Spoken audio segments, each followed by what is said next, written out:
seen site d'information Sine TV nekkee fii ci diwaanu Fatick andi leen lu bees tàkk lépp lu jëm ci wàllu sport culture éducation santé ba ci politique wala sax information ñu leen di proposer ay vidéo yu mucc ayib yi nga xamante ne dafay topp lépp lu jëm ci wàllu actualité Sine TV nekk fii ci diwaanu Fatick toogal fi région bu Fatick ak Sénégal Sine TV jokkoo jàll.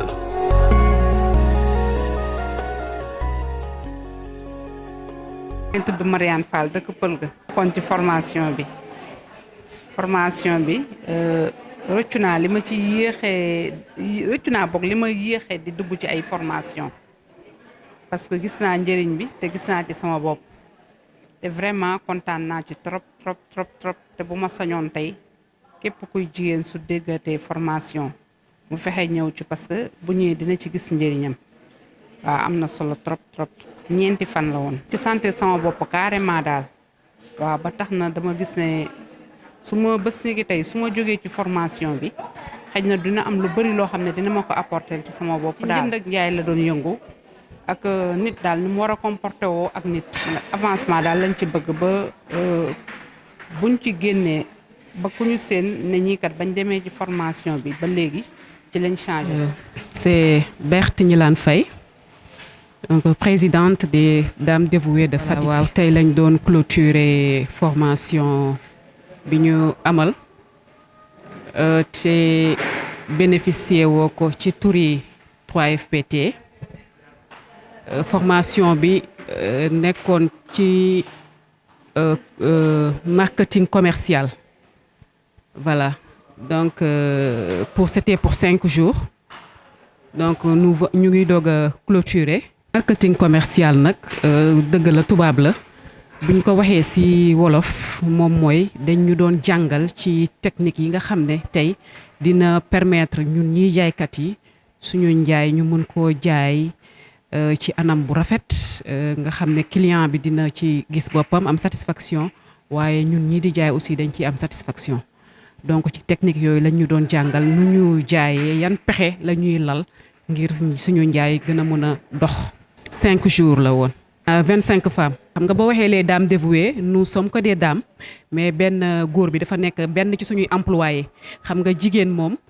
bu yëngatu aussi il faut góor dend ak moom di ko jàppale. dafa nekk benn ci suñu employé boo xam ne moom la ñuy bàyyi des fois ci njaay mi donc moom tam war naa mën a jàng li nga xam ne ñun ñi am nañu ko te suñu toogaay ci place yi xëy na du bëri ñoom ñooy gën a toog ci place yi moo waral ñu woo ko ci pour mu ñëw teewe ko.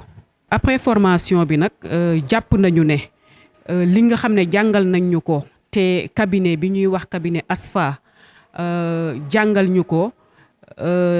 pendant 5 jours jàpp nañu ne kenn ku nekk bu delloo dina jëfee li nga xam ne moom la ñu jàng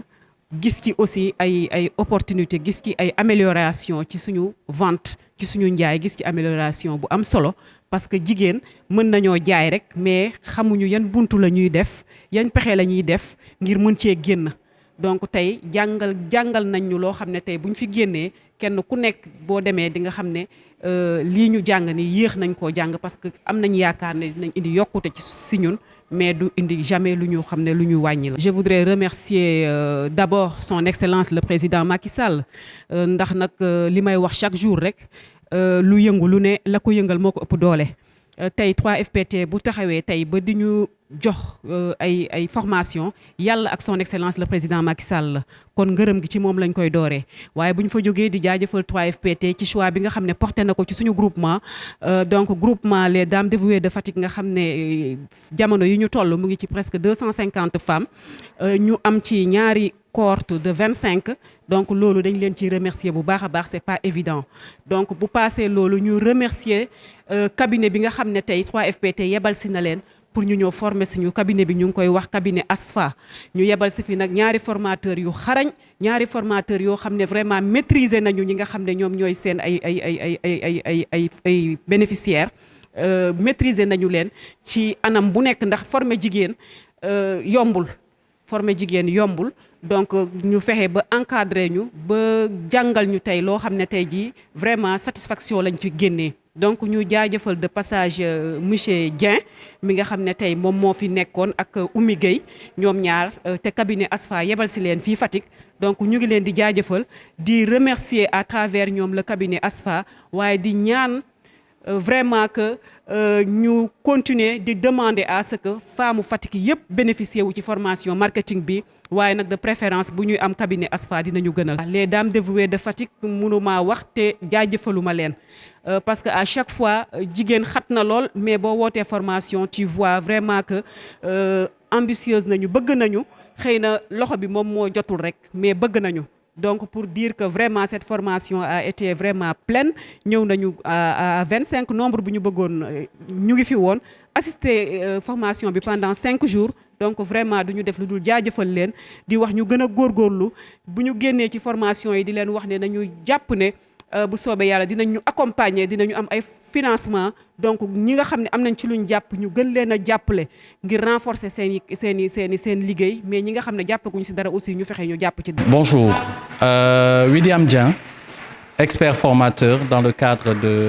du partenariat avec le 3FPT. Et je suis Business Development Manager et formateur au sein du cabinet d'expertise comptable AFSA. Responsable du département Advisory, Conseil, Accompagnement, Formation des entreprises. Et c'est dans ce cadre-là de partenariat avec le 3FPT que nous sommes ici présents pour pouvoir justement accompagner les entreprises, les femmes de Fatick, justement dans le cadre d'une formation en marketing. Par rapport à nous, notre méthode de formation, nous partons toujours sur un constat réel de ce qui se passe dans les régions, dans les localités. Et surtout de voir comment vivent les formés pour justement permettre de leur donner une meilleure formation qui soit en adéquation avec leur réalité. L'environnement de Fatick aujourd'hui est très spécifique, avec une composante sociale qui est très spécifique, un pouvoir d'achat qui est spécifique et qui nécessite une adaptation justement à cet environnement-là. Et c'est justement autour de ça que nous axons nos formations avec une méthodologie adaptée à cette cible de la population-là. Tout simplement, aller de l'avant, savoir que chacune d'entre elles, au travers des échanges que nous avons eu à partager pendant cette semaine, qu'elles puissent les capitaliser et que demain, nous puissions avoir des champions dans la ville de Fatick. Que l'on puisse générer des groupements qui soient forts, des groupements de femmes qui soient forts, qui soient experts et surtout mettre en avant la qualité dans tout ce qu'elles font au quotidien.